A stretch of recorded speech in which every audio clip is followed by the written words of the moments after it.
night 2 of NBA action.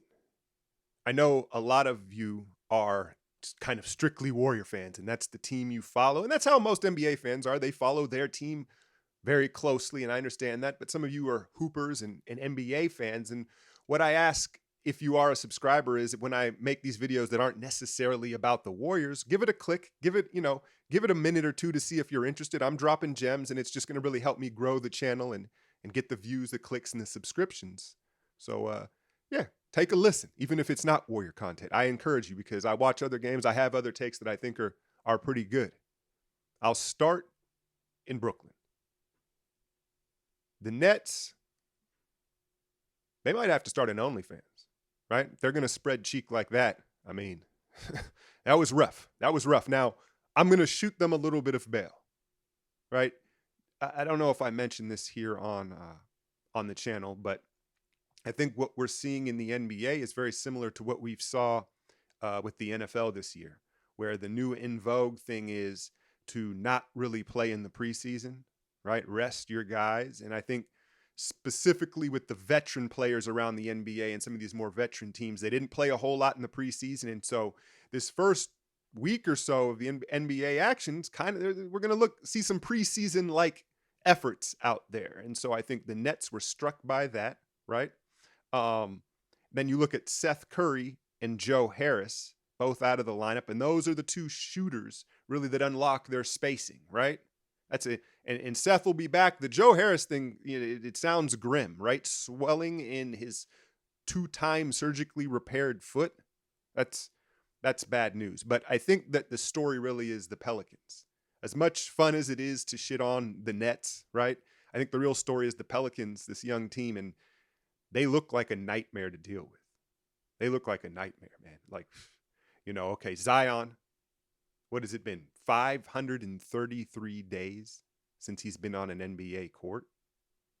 And he still is the freak of freaks, right? He's just, when you think of Zion, you think of this power, strength, bounce, right? But I would argue his quickness might be his most impressive attribute when you compare relative to his size and strength, right? His quickness off the floor and his ability to attack angles, it just puts it all together. It's just a nasty thing. And I get it. He is an inevitable force, much like Giannis in a way, right? But at some point here, he's going to have to be able to turn left shoulder. If you notice, he turns right shoulder. He's a lefty, right? Turns that right shoulder no matter what. And he's so forceful and quick. Most of the time, it doesn't matter. But I think against better defenses and playoff matchups, when they get there, he's going to have a counter back to that off right hand. And I don't think I saw him use it once last night. But then again, he doesn't really have to, right? But yeah, man, this Pelicans team, deep, and then the fit, right? And you hear the term what's the personality of a team? What's their culture? What's their character, right? And you look at this Pelicans team, and they drafted a kid that fits this mold, that Daniels kid this year, right? But you say, okay, they've got some long defenders. They like long defenders, right?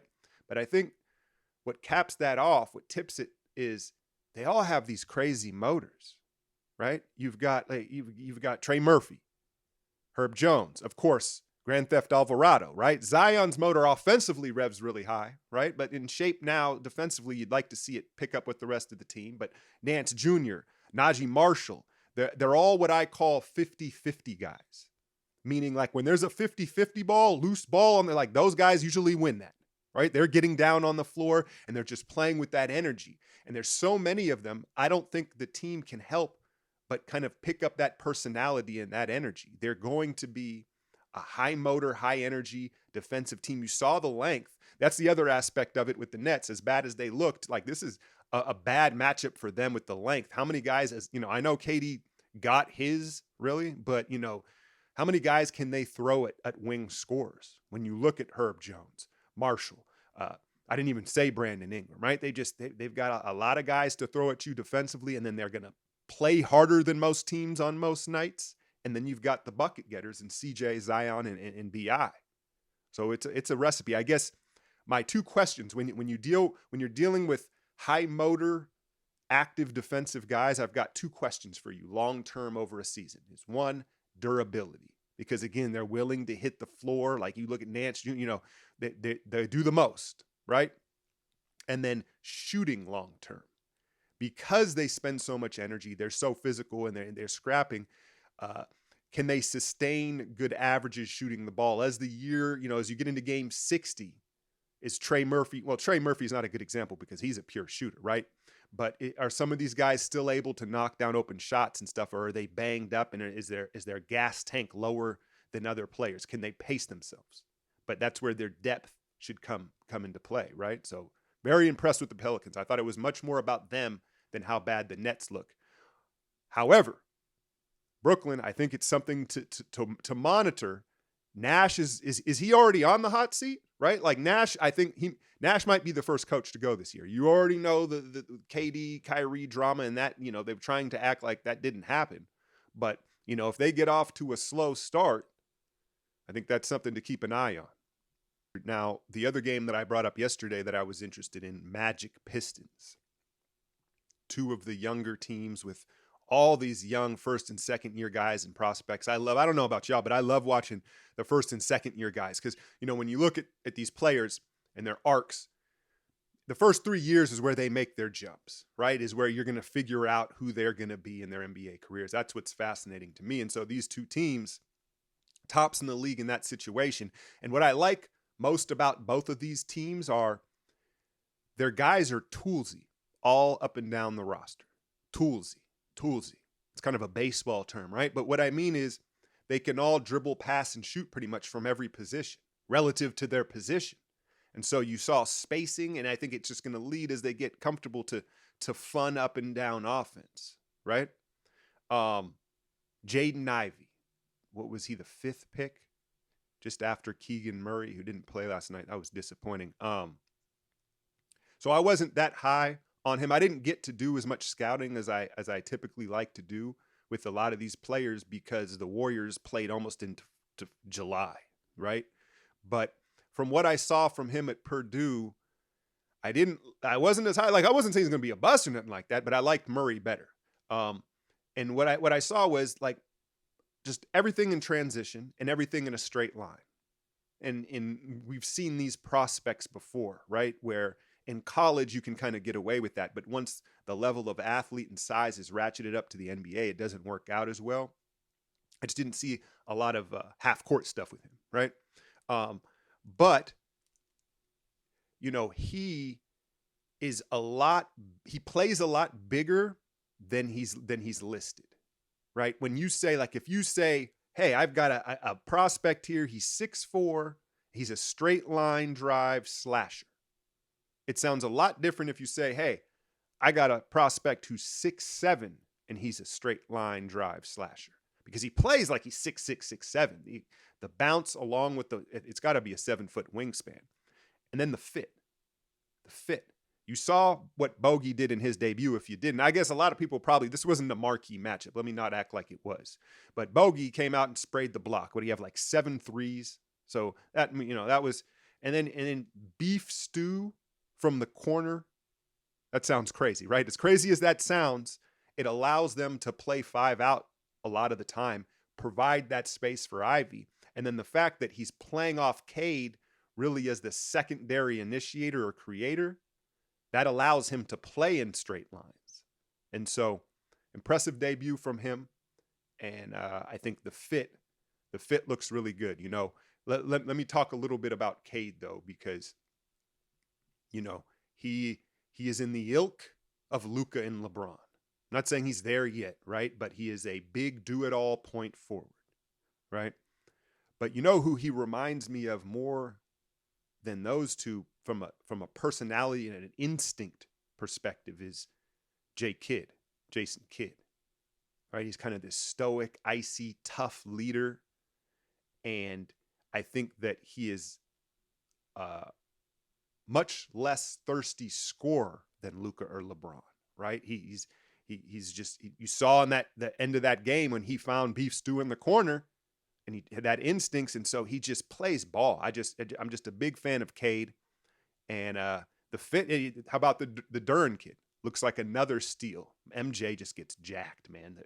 But Duren, he didn't look as big as I thought he was advertised, but maybe that was just because the Magic's front line is so big.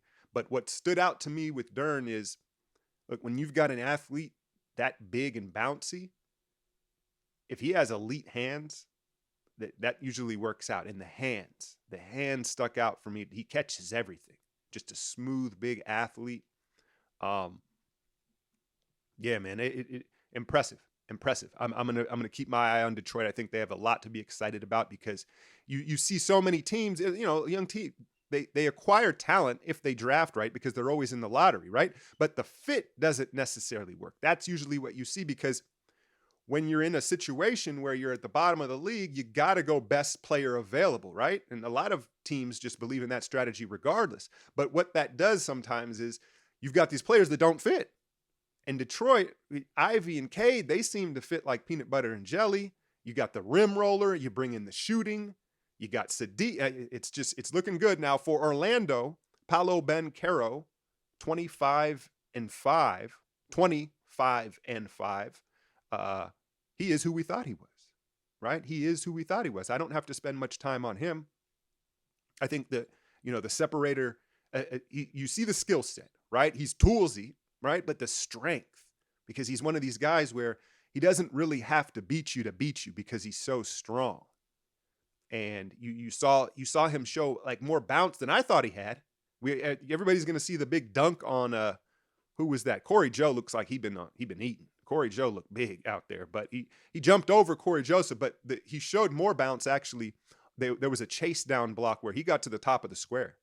So better athlete, I think, than people may realize, and then the strength, man. Franz Wagner, fresh off the FIBA World Games, he's got a new swagger to him. He was much more aggressive offensively than I thought he would be. And, it got me to thinking, listen, right now, I don't think there's any denying he is better than Jonathan Kuminga. Right now. He's just far more polished. And why I bring it up is because Kuminga was the 7th pick and Wagner was the 8th. See, I'm sliding Warriors talking here for y'all, right? And he's impressive because I had someone that asked me, I think during the World Summer Games, they were like, hey, would you rather have Wagner than Kuminga? I was like, yeah, probably.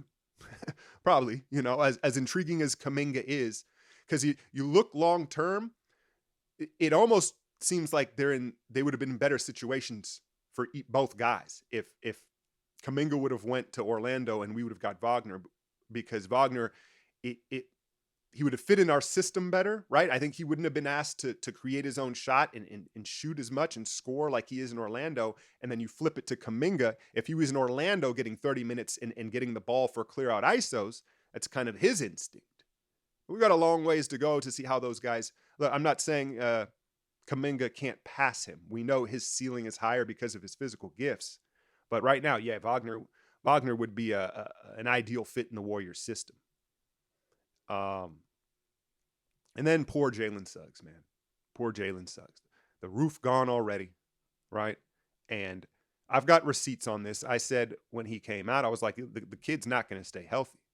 Everybody praised him for that football mentality coming out of Gonzaga.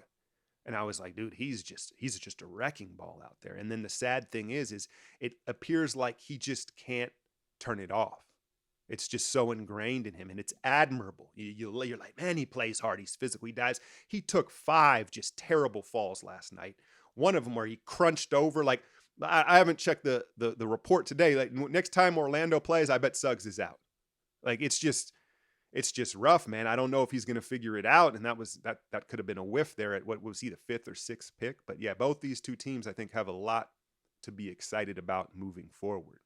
In the comments, let me know if you have any ideas or subjects around the league you want me to talk about. Give me some ideas here as things. What do we got? We got a 2-game lineup tonight. You've got Milwaukee and Philadelphia, Lakers, Clippers, the battle for LA. You think the Clippers are just going to come out and smash the Lakers? That's my instinct, right? You imagine that they've owned him. Ty Lue lost to the Lakers yet? I don't think he has. And you imagine the Clippers, this veteran team, is kind of ready here. So that might not be much of a game, but that'll be interesting. And then Milwaukee, Philadelphia. Yeah, we'll see. Hit that like, share, and subscribe. I'm out, y'all.